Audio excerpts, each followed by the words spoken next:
السلام عليكم يا حبايبي. معكم ام كريم. يوميات ام كريم. اشتركوا في القناه وفعلوا زر الجرس عشان يوصلكم مني ان شاء الله كل جديد باذن الله. ويلا بينا نصلي على النبي. انا النهارده نزلت السوق،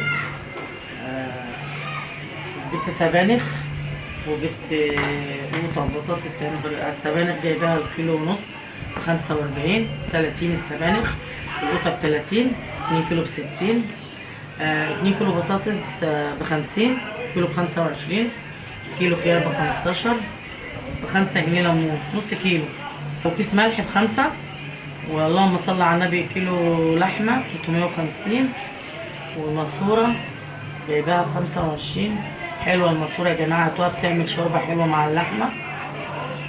وان شاء الله باذن الله يا حبايبي فعلوا لي زر الجرس وعشان يوصلكم مني كل جديد ان شاء الله باذن الله. وعايزاه بقى ايه، تكتبوا لي في الكومنتات، قولوا لي ايه الاسعار عندكم، زي عندنا هنا ولا ايه.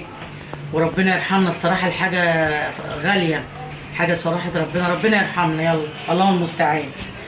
ان شاء الله واشوفكم بقى فيديو جديد، والسلام عليكم ورحمه الله وبركاته.